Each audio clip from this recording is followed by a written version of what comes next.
Bonjour Bernard Debré. Bonjour. Vous êtes ancien ministre, vous êtes professeur d'urologie, vous êtes un homme d'action. C'est d'ailleurs le titre du livre que vous publiez, un livre de souvenirs. Vous avez été ministre de la coopération. Ce qui se passe aujourd'hui au Burundi fait revenir le risque et le spectre du génocide au Rwanda que vous avez bien connu. Ça ne s'est jamais arrêté au Burundi. Il y a toujours eu des petits meurtres et un antagonisme entre les Tutsis, les Hutus, les Twa, TWA. Et là, il y a une exacerbation qui est tout à fait mauvaise. Oui, c'est-à-dire, vous croyez vraiment à le retour possible du spectre du génocide ?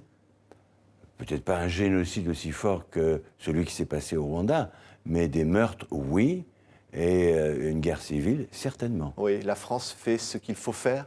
La France est assez démunie, à part la parole, ce n'est plus la France qui pourra faire quelque chose là-bas. Il faudra certainement une action humanitaire et une action militaire de l'ONU. Oui. Dans ce livre, vous racontez que lorsque vous avez été nommé ministre de la Coopération, le premier coup de fil que vous recevez, c'était Omar Bongo. Omar Bongo vous dit « Il faut que vous veniez tout de suite à Libreville parce que la France me doit beaucoup d'argent ». Tout à fait. Alors, heureusement que j'avais été briefé avant par le général Luchon, que je connaissais, et qui m'avait dit « Attention, vous allez avoir un coup de téléphone à l'évidence d'un tel, dont... Omar Bongo, qui me dit la France me doit beaucoup d'argent. C'est-à-dire que 200 millions, oui. Mais 200 ça venait d'où, millions ça de francs.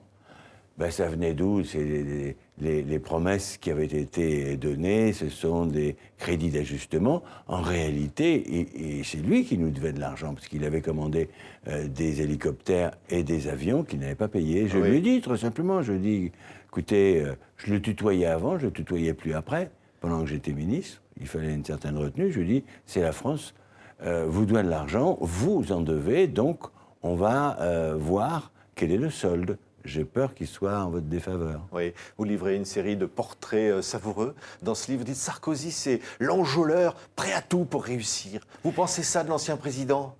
Ah oui.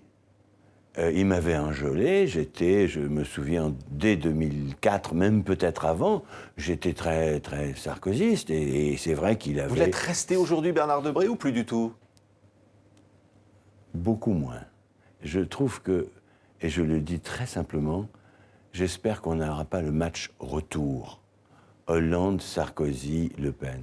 Et je pense que si Sarkozy avait, comment dirais-je, un peu de notion... politique, ouais. Pour le bien de la France, il ne se présenterait pas. Ah oui, vous dites que ce serait pour le bien de la France. Oui, je le dis très simplement, je le répète, je trouve que c'est assez triste de voir cet homme qui a des avantages formidables. Il est intelligent, mais il a raté les 5 années. Nous en sommes co-responsables, mais je ne pense pas qu'il faille revenir. Oui, en face, il y a Alain Juppé. Vous dites Alain Juppé, c'est pas le portrait qu'on croit. Vous dites c'est un calculateur.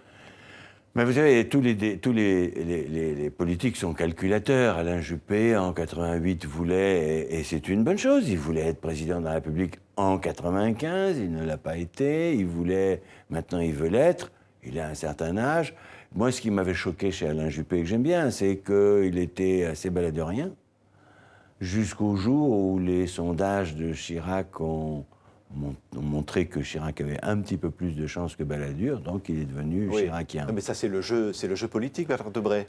Vous n'êtes pas tombé de la dernière pluie, j'allais dire. Oui, mais je n'aime pas beaucoup ce jeu politique, je vous le dis très simplement. Ce sont des gens qui n'ont que comme carrière la politique, n'ont pas de métier autre, et donc sont un peu comme disait Edgar Faure, c'est pas la girouette qui tourne, oui. C'est le vent. Mais alors, qui votre change. Candidat, c'est qui pour 2017? Moi, c'est François Hollande? C'est Fillon. Ah oui, François Fillon. Vous dites, c'est l'homme des scrupules. Oui, parce que je crois que Fillon est très honnête, comme d'autres, mais il a beaucoup travaillé, nous avons beaucoup travaillé. Je le connais depuis très longtemps et je considère que je ne le trahirai pas. Oui, dans ce livre, vous racontez François Mitterrand.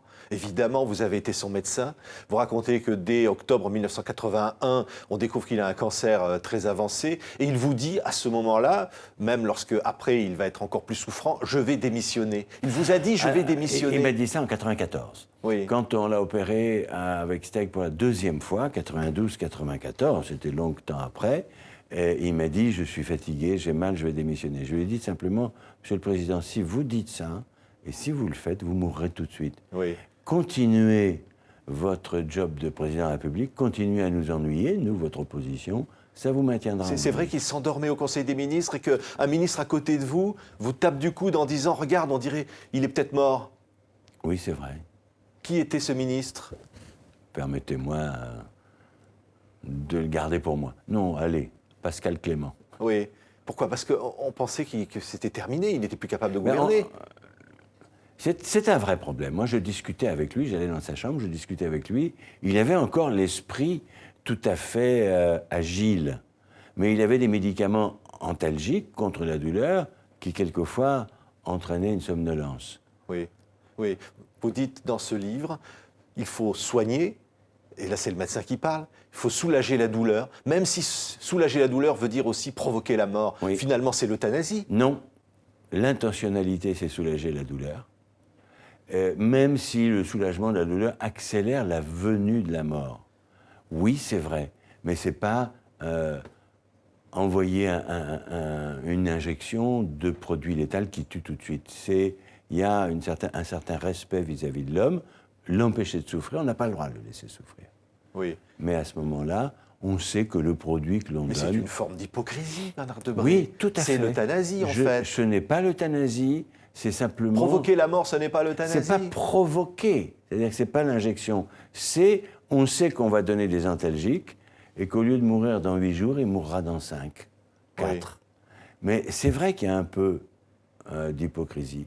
Mais il y a cette volonté de soulager et c'est le respect de l'homme. Oui. Vous croyez toujours à la politique, Bernard Debré? Vous croyez toujours, par exemple, les politiques peuvent changer le climat, comme on espère le faire d'ici moins d'un mois pour la COP21?